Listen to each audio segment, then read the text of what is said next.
This is your news source evening bulletin for today, Monday, the 29th day of April in the year 2024. I'm Gordon Mosley reporting. Now here's what we're tracking tonight. The Guyana Shield Strategic Dialogue 2024 opened at a Marriott Hotel this morning with calls from Guyana, Suriname, Brazil and France for countries in the Guyana Shield to jointly confront the security and environmental challenges that pose a significant threat to the region. Covering 270 million hectares, the Guyana Shield encompasses French Guyana, Suriname, Guyana, Venezuela, and parts of Colombia and Brazil. Minister of Defense of Suriname, Krishna Matoria, said a do-it-alone approach will not work as the countries in the Guyana Shield confront growing security and environmental challenges. As we improve our efforts in the defense cooperation in the Guyana Shield, we are witnessing a world rapidly becoming more dangerous. Wars in two parts of the world, which has a major impact on our societies and our security, advanced technology used in the wars, new defense systems, new forms of aggression, among other challenges as natural disasters, illegal immigration, cybersecurity, and organized crimes. The Sudanese official said the existing new and emerging challenges pose a direct threat to the region's development strategies and security.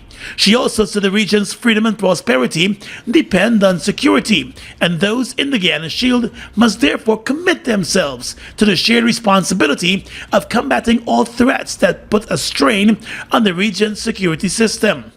Guyana's Prime Minister Mark Phillips, while underscoring the importance of having all countries form part of the Guyana Shield Strategic Dialogue, said climate change poses a considerable threat to the Guyana Shield, affecting weather patterns, biodiversity, and ecosystem resilience.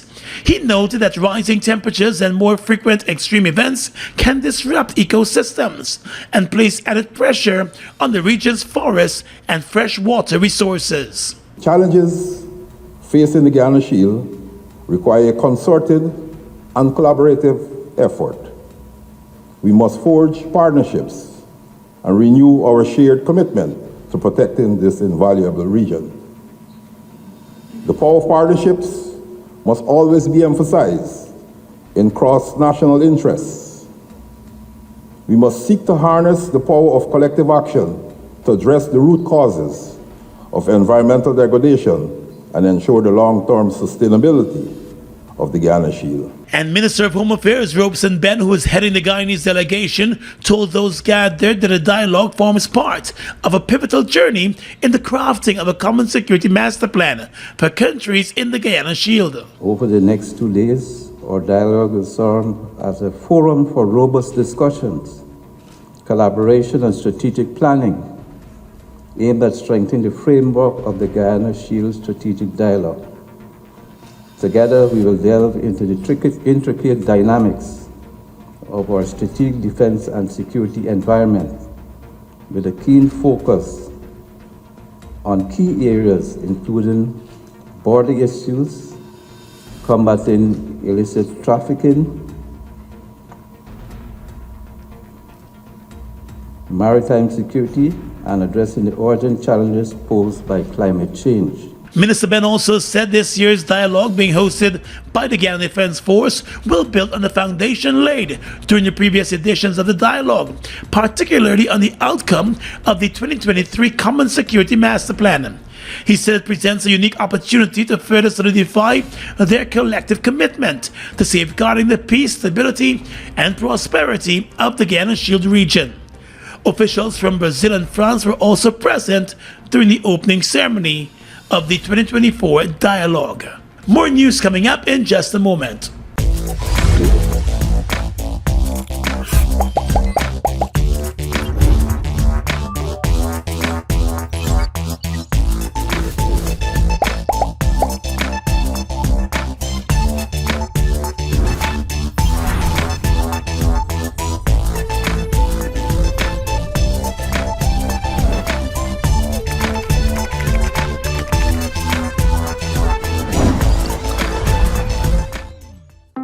It's one of your biggest goals, getting your own home, where memories are made, where happiness lives. You may feel that home ownership or renovation is beyond your reach, but we at Republic want you to know that there's always a way. Ask us about our suite of mortgages. Let's help make your housing wishes come true. Or advise on how the equity in your existing home can finance other dreams and goals. Call or go online to learn more.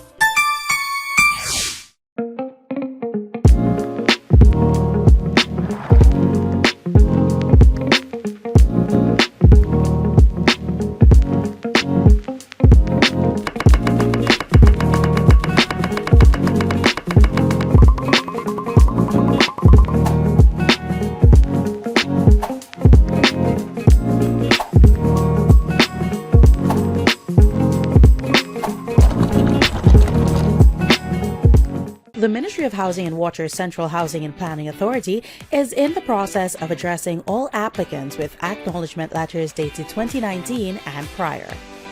To efficiently and transparently address applicants within this period, we have introduced an online platform. However, allocations will be done based on the availability of house lots in the respective regions. The Ministry will schedule allocation dates for applicants outside of Region 4 in the respective regions. To access this online platform, visit our website hai.chpa.gov.gy and fill out the required fields, then submit by clicking on the Search Housing Application tab. A notification will then pop up on your screen indicating whether your application was found in our database. This will be followed by a pop-up screen with your basic personal information and an option to make changes to your contact number if applicable, or if there is any change in your preference for land or a built housing unit. After that information is submitted, you will be notified immediately that the process was successful with a message saying you will be contacted for an allocation based on availability. If an application is not found, it means your application does not fall within the date, and you can contact the office at 706-5730 for any inquiries. This is a message from the Central Housing and Planning Authority.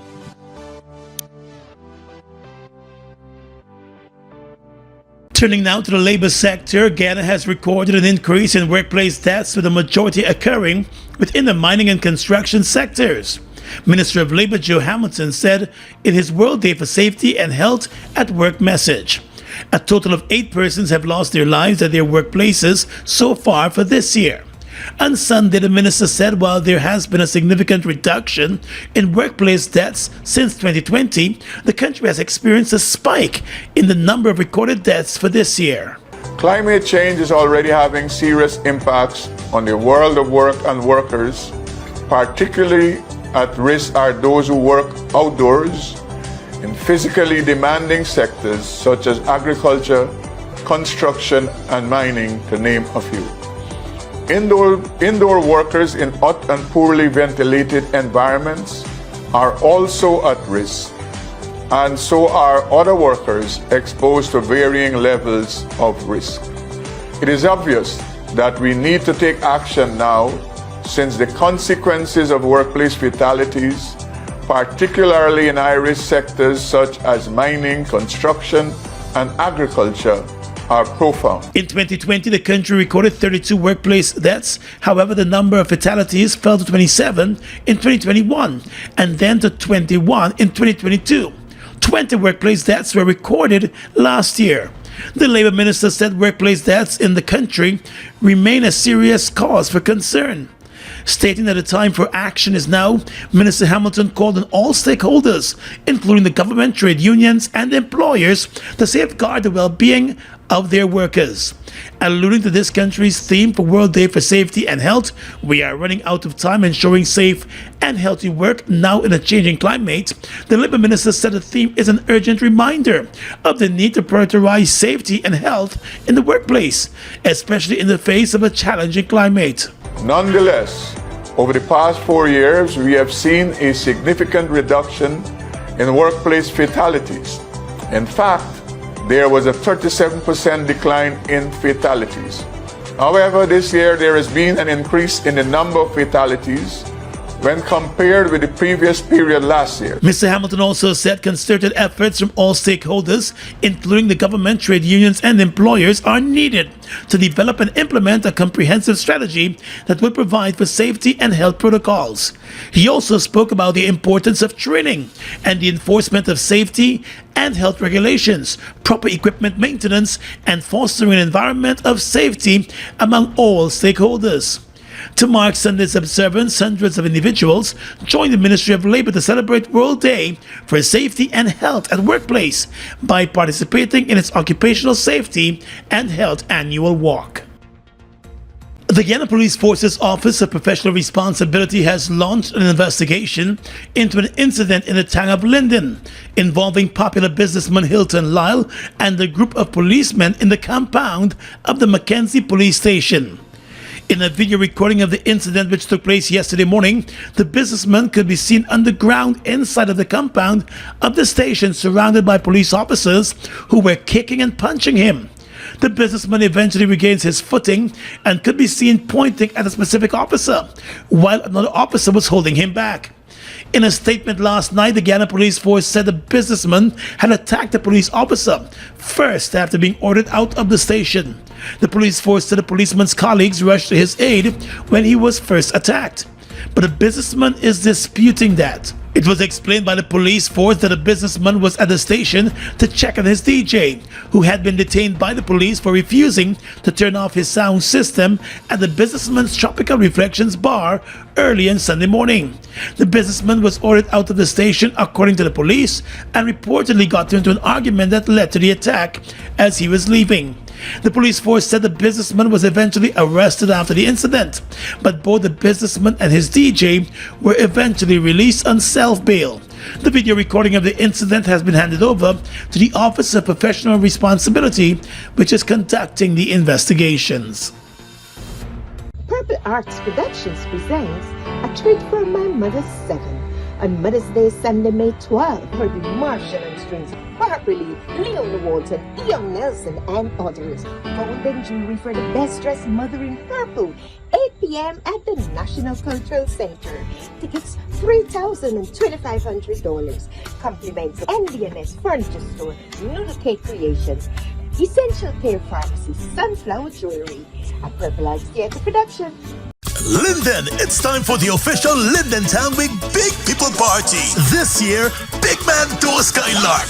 Join Go Mosley Entertainment on Thursday the 2nd of May at the Mackenzie Bandstand for 5 big bands: Stitchy, Super Ray, Murphy, the Castro Brothers, and for the first time in Linden, the one-woman band Queen Makiba. Oh, when I see what I was getting, boy, I start to shiver, cause I know I'm unable with that. Give me young boy. Plus DJ Granny Ivy will be live. Party like never before. It's a one-man band and one-woman band fete for Linden Town Week. Thursday the 2nd of May at the Mackenzie Bandstand. Big Man Tour Skylark. Compliments of GTT, Sheriff Security, 592 Tees, Banks Beer, Guinness, and XM Rum. Drink responsibly for the official Linden Town Week Big People Party. Big Man Tour Skylark. Mobil 1 is more than oil. It's many oils. It transforms at the molecular level. When cold, it's thicker than honey. When hot, it's thinner than water. Mobil 1 adapts and readapts to last longer. 16,000 kilometers between oil changes. That's your engine evolved. Sol Guyana is the authorized distributor of Mobil lubricants.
Two friends, ages 24 and 20 years old, lost their lives on Saturday morning in an accident along the Diamond Public Road on the east bank of the Marara. The accident took place at around 4:10 on Saturday morning, and the two men who died have been identified as Philbert Charles and Chris Daniels. A police report of the accident indicated that 24-year-old Philbert Charles was riding his motorcycle with his friend Chris Daniels as a pillion rider when he suddenly lost control of the bike and slammed into a utility pole. Both men were pitched onto the roadway. Emergency medical services were summoned and the two youths were rushed to the Diamond Hospital. On arrival, doctors pronounced the bike rider Philbert Charles dead on arrival. However, the pillion rider was in an unconscious state. Once stabilized, he was transferred to the Georgetown Public Hospital, where he died while receiving medical care. The police said the two young men were not wearing helmets at the time of the crash. It is also suspected that they both suffered severe head injuries. Police investigators have also indicated that the motorcycle was being driven at a fast rate at the time of that accident. This evening, police investigators are probing the murder of a 38-year-old Bagotstown resident who was brutally stabbed during an argument at a shop. Investigators have identified the dead man as Ricardo Bailey. A 28-year-old suspect remains on the run. A police report of the incident stated that at around 9 p.m. last night, Ricardo Bailey and a group of persons, including the suspect, were hanging out having drinks at a bar in the Bagotstown community when an argument broke out between Bailey and the 28-year-old man. The argument quickly escalated into a fight, according to the police report. It was during that fight that the 28-year-old whipped out a knife from the waist of his pants and started to stab the 38-year-old laborer. The bloodied laborer fell to the ground with his injuries, and the 28-year-old assailant bolted from the area. The injured man, Ricardo Bailey, was taken to the Diamond Hospital, where he was pronounced dead on arrival. The police said the medical officials observed 5 stab wounds on his body. The suspect was known to the victim and the other persons at the shop. However, his whereabouts are currently unknown. Investigations are ongoing. Close to a month after the High Court ordered the removal of vendors and their structures from outside Demico House and a discount store, the Georgetown City Council this past weekend moved in on the vendors, demolishing all structures lining the two buildings. At the Demico House location where the demolition exercise commenced, well over 20 vendors were affected. City Engineer Colvin Venture told reporters that the municipality had no choice but to comply with the orders of the High Court handed down earlier in the month in favor of Banks DIH Limited. Is in relation to the mandamus that was issued to the council to have the vendors around Banks DIH property, popularly known as Demico House, to have those vendors removed. We are now enforcing that mandamus. The demolition team later moved to the discount store on Regent Street, where street vending on the outskirts of that store was also banned by the court. Acting Town Clerk Candace Nelson explained that the vendors at both locations were issued with notices, instructing them to remove in accordance with the orders of the High Court. However, while a few complied, others did not, forcing the council's hand. Nelson said the council had little choice but to execute the orders of the court. As a matter of fact, 2 notices were issued to vendors for their removal. As a result of those persons who chose to stay this morning, we had to come out here to enforce the court's ruling and have the area cleared. She said while the municipality is cognizant of the economic challenges facing vendors, it is unable to place them at any other location at the moment. City Hall always takes the economic survival of vendors into account, but we're in a position right now where we really cannot immediately place vendors in another location because we have quite a number of court actions against vending in the city right now, and we have no choice but to execute the orders of the court. A number of vendors present at Demico House complained bitterly, explaining that their livelihoods are being affected. However, the town clerk maintained that the city council had little choice. I am totally upset. I know they give me the notice to move and so, but at least the government could compensate we something because I as a parent with 5 children. How I love money me children after today. They're supposed to come, give me some money, give me something, help me out in some way. You can't just move we and you don't give me nothing. How we eating? I got a son I selling lesson $25,000 a month. We got rent, we got mortgage. After today, what you doing? Yes, they come and give you a week notice, but still, just to dry you, then come and think, yo. People got things, look at they shine away things, them. After today, what we gonna do? What we gonna do? It's wrong, Mr. President. I calling upon you right now. See what you could do for we. I know. After today, if the council got lock up people for selling, they got lock me up for selling because me ain't a thief. I mean, I ain't do nothing wrong for get no money. You understand? I got in a hustle for get fair and an honest dollar. So me now we gonna walk out after today. You understand? And I gonna fight for what I get and what belongs to me. You understand? I grew up on the road. I mean, got nothing else but the road. A number of businesses have been moving to the court to have vendors removed from outside their premises. Purple Arts Productions presents A Treat for My Mother's 7 on Mother's Day, Sunday, May 12. Sean Buller, Bernie House, Charmin Blackman, Ronald Green, and others. Golden jewelry for the best dressed mother in purple. 8 p.m. at the National Cultural Center. Tickets $3,000 and $2,500. Compliments of Survival Shopping Complex.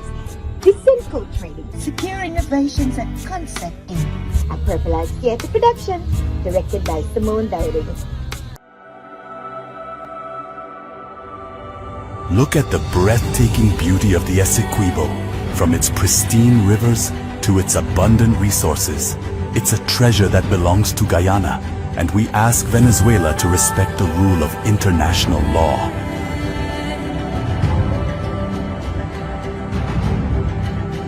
Our commitment to this land is not just about ownership. It's about preserving its beauty and resources for our people and future generations. The controversy between Guyana and Venezuela was settled internationally as full, perfect, and final in 1899. Essequibo belongs to Guyana.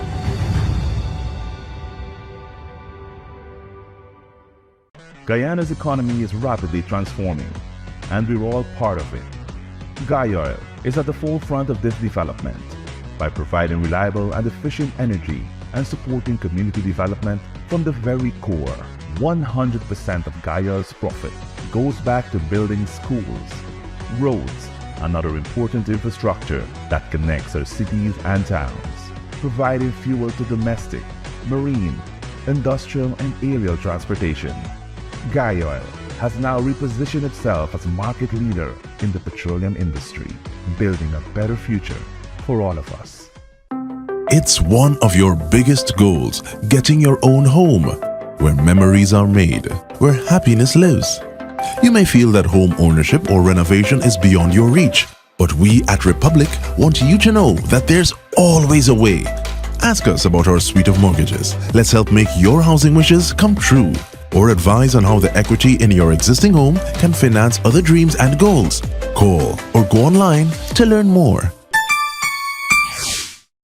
Holiday spending put a dent in your cash. Top up your pockets in the Cash Splash promotion. Win over $5 million, including over $1 million in our weekly draws. Just purchase any Buster, Turbo, Fruita, Cool Kids, or Viva. Look for the 8-digit code starting with 786. Then visit Facebook or IG at Buster Guyana or Turbo_Caribbean for more details. With your regional and international news tonight, I'm Svetlana Marshall in the region.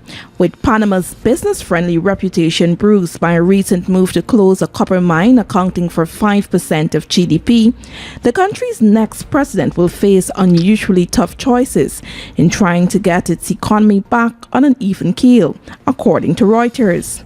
But while economists and even some politicians are urging the May 5 elections victor toward unpopular measures to boost depleted coffers, including a troubled state pension system, the 5 frontrunners are squarely focused on the spending side of the ledger. Investors holding over $33 billion in Panamanian bonds are watching the situation closely, as are companies that have flocked to the country in recent years, lured by its relatively low taxes and economic policies. Fitch Ratings recently downgraded Panama's debt to speculative grade, citing fiscal and governance pressures aggravated by the move to close First Quantum Minerals. 3 women who were diagnosed with HIV after getting vampire facial procedures at an unlicensed New Mexico medical spa are believed to be the first documented cases of people contracting the virus through a cosmetic procedure using needles, federal health authorities have said. The Centers for Disease Control and Prevention said in its morbidity and mortality report last week that an investigation into the clinic from 2018 through 2023 show it apparently reused disposable equipment intended for one-time use. Although HIV transmission from contaminated blood through unsterile injection is a well-known risk, the report said this is the first documentation of probable infections involving cosmetic surfaces. Many popular cosmetic treatments are delivered with needles, such as Botox to iron out wrinkles and fillers to plump lips. A vampire facial involves drawing a client's own blood, separating its components, then using tiny needles to inject plasma into the face to rejuvenate the skin. Tattoos also require needles. The New Mexico Department of Health began investigating the spa in the summer of 2018 after it was notified that a woman in her 40s had tested positive for HIV, even though she had no known risk factors. The woman reported exposure to needles through the procedure at the clinic that spring. The spa closed in fall 2018 after the investigation was launched, and its owner was prosecuted for practicing medicine without a license. And finally tonight, international news. According to Reuters, U.S. Secretary of State Antony Blinken on Monday urged Hamas to swiftly accept an Israeli proposal for a truce in the Gaza war and the release of Israeli hostages held by the Palestinian militant group. Hamas negotiators were expected to meet Qatari and Egyptian mediators in Cairo on Monday to deliver a response to the phased truce proposal, which Israel presented at the weekend. At a meeting of the World Economic Forum, Blinken said Hamas has before it a proposal that is extraordinarily generous on the part of Israel. A source briefed on the talks said Israel's proposal entailed a deal for the release of fewer than 40 of the roughly 130 hostages believed to be still held in Gaza in exchange for freeing Palestinians jailed in Israel. A second phase of a truce would consist of a period of sustained calm, Israel's compromised response to Hamas' demand for permanent ceasefire. A total of 253 hostages were seized in a Hamas attack on southern Israel on October 7, in which about 1,200 Israelis were also killed, according to the Israeli counts. Israel retaliated by imposing a total siege on Gaza and mounting an air and ground assault that has killed about 34,500 Palestinians, according to Gaza health authorities. And that's your News Source Evening Bulletin for tonight. I'm Svetlana Marshall reporting and encouraging you to stay safe.